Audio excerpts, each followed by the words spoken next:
누구도 예측하기 쉽지 않은 그런 사안이라고 보고요. 예. 두 후보가 아마 그 국민적인 예. 그런 압력에 의해서 예. 결단을 내려야 할 상황으로 예. 그렇게 몰려가지 않을까라고 하는 것이 제 개인적인 추측인데요. 예. 예. 개인적인 추측이기 때문에 예. 예. 그렇죠. 성사 뭐 안 될 그렇죠. 가능성도 대단히 많고 예. 적어도 이제 표면상으로는 안철수 후보의 경우에 끝까지 가겠다라고 하는 거 계속 다짐을 해왔고요. 본인도 예. 이런저런 뭐 계산을 하겠죠. 전략적 고려를 할 텐데 뭐 쉽지 않을 것 같아요. 제 생각에는. 이루어질 수도 있고 또 이루어지지 않을 수도 있고 확률이 거의 반반이 아닐까 싶습니다. 그 단일화가 이제 크게 예. 이렇게 이야기하지 않습니까? DJP식 맞습니다. 단일화, 예. 실질적인 예. 공동정부 내지는 연합 정부를 세우는 방식의 권력 분점식의 단일화가 있었고요. 예. 또 하나는 이제 여론조사에 의한 맞습니다. 그런데 글쎄요, 그 두 개 다 쉽지 많죠. 않을 것처럼 보이는데, 근데 이제 한국 정치라고 하는 게 워낙 다이내믹해서 예. 좋은 의미에서나 예. 예. 부정적인 의미에서나 워낙 역동적이기 때문에 예. 뭐 극단적으로는 뭐 투표 하루 전날도 전에도 내용적으로 단일화될 수 있는 것이고요. 맞습니다. 그러니까 이제 정권 교체가 꼭 돼야 된다라고 하는 분들일수록 압도적인 승리가 필요하다. 또는 압도적인 승리까지는 아니어도 안심할 수 있는 그런 승리가 필요하다라고 믿는 분들은 단일화하지 않으면 안 된다. 근데 이제 이런 가능성도 저는 배제할 수 없다고 봅니다. 그건 이제 국민들의 판단에 의한 내용적, 결과적 단일화. 그래 표가 그렇게 나타난다는. 그러니까 표심이 그런 방식으로 단일화를 실현시키는 방식으로. 정권 교체를 원하는 민심, 그 다음에 정권 재창출을 원하는 민심이라고 하는 게 팽팽하게 맞선 게 결코 아니고요. 지금 상당히 오래되었습니다. 한 20% 맞습니다. 간극이 있었던 게. 그러니까 정권 교체를 원하는 민심 한 55% 내외, 그 다음에 정권 재창출을 원하는 민심 35% 내외. 그러니까 뭐 1월 초, 작년 12월 말, 그러니까 한참 뭐 이준석 대표 가출하고 그 안에서 이제 막 분란이 일어나고 이럴 때 그게 거의 한 자릿수, 그러니까 10% 이내로 떨어진 적이 있습니다. 1월 초입니다. 그게 지금 여론조사 기관들이 굉장히 난립하고 있죠. 저는 그래서 여론조사를 우리가 신뢰하기도 어렵고 신뢰하지 않을 수도 없고라고 하는 그런 상황인데, 저는 그래서 이제 큰 흐름만 보거든요.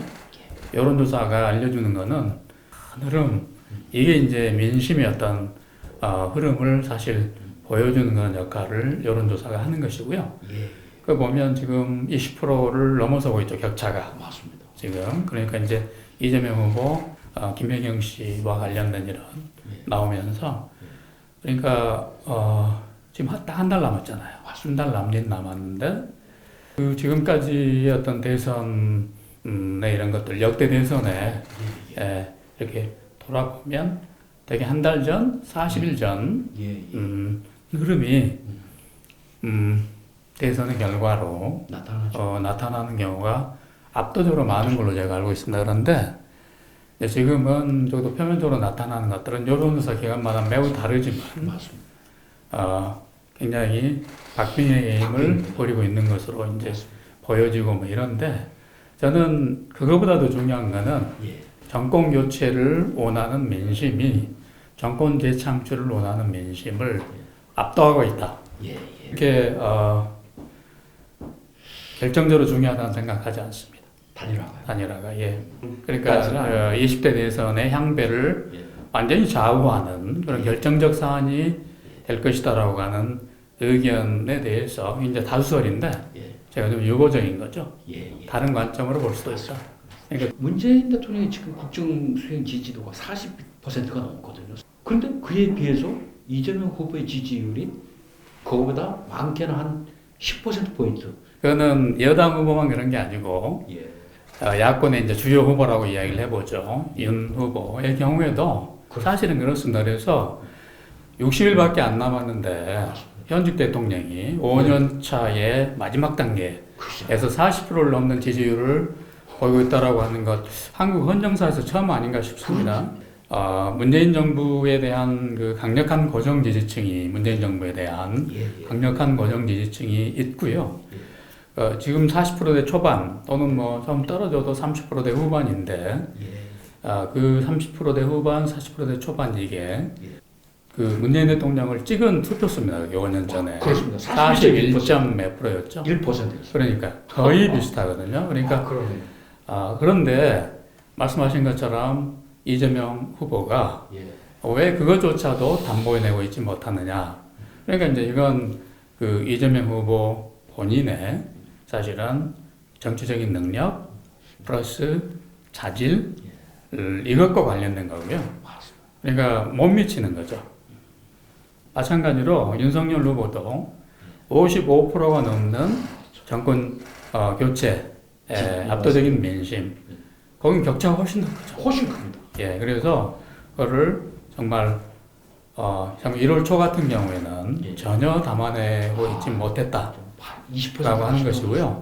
그러니까 여권 후보나 여당 후보나 야당 후보가 동시에 각각 고정 지지층이나 민심을 담아내고 있지 못한 그런 모습을 보이고 있는 것이고, 그래서 이제 일반 국민들 차원에서 광범위하게 공유되고 있는 그런 정치적인 환멸, 실망, 그래서 최선 차선의 후보를 뽑기는커녕 차악 내지는 최악, 이제 이런 식의 이야기가 시중에 널리 유포되고 있는, 설왕설래되고 있는 가장 중요한 이유라고 생각합니다. 그러니까 여당 후보나 야당 후보 공이 그 여권 지지자들의 그런 바램, 야권 지지자들의 바램 또는 민심의 흐름을 제대로 담아내고 있지 못한 그런 정국이다라고 하는 것입니다. 결국은 교수님 이번 대선도 어떤 진영 간의 극한 대립에 대한 표심이 나타날 수밖에 없고. 저는 그 문재인 정부의 그 책임을 말하지 않을 수 없는데요. 그러니까 문재인 대통령 취임사 대단히 아름다웠던 취임사 우리 아직까지 이제 기억에 생생하고요. 그 다음에 이제 지지자들만의 대통령이 아니라 국민 전부의 대통령이 되겠다라고 하는 정말로 아름답고 동시에 옳은 이야기를 문 대통령이 한 거죠. 그런데 이제 지난 5년간을 돌아보면 끊임없이 디바이드 앤 룰, 그러니까 분할 통치라고 하는 것은 이제 어떤 정치 권력이든 항상 뭐 사용하기 마련인 정치 테크닉 중에 하나인데, 문 대통령의 경우에는 돌아보면 그 촛불 민심, 그러니까 박근혜 대통령 탄핵, 그 다음에 이게 나라냐라고 분노했던 그런 민심이 80%를 넘어섰었거든요. 그러니까 실질적으로 이 민주정치에서 국가적인 현안에 대해서 80%를 훨씬 상회하는 지지도가 나온다라고 하는 것은 내용적으로는 만장일치에 가까운 것입니다. 그렇습니다. 한국 정치 역사를 통틀어서도 소위 말하는 통합의 정치, 화합의 정치를 펼 수 있는 가장 좋은 여건에서 문재인 대통령이 출범을 한 거죠. 그런데 지난 5년간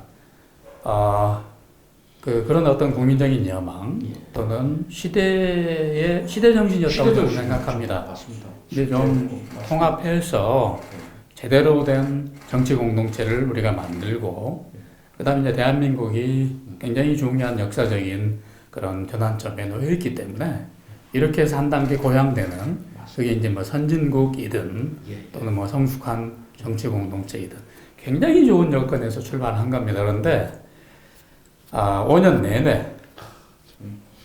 내내 일관되게 저는 분열과 적대의 정치를 구사해 왔다고 생각합니다. 문재인 정권이. 그러니까 이제 그 결과가 이런, 저는 제가 본 관점으로는 문재인 정부의 총체적인 실정이라고 하는 결과로 이어진 거죠. 그래서 55%의 정권 교체에 대한 맞습니다. 지지 여론이 생기고. 그러니까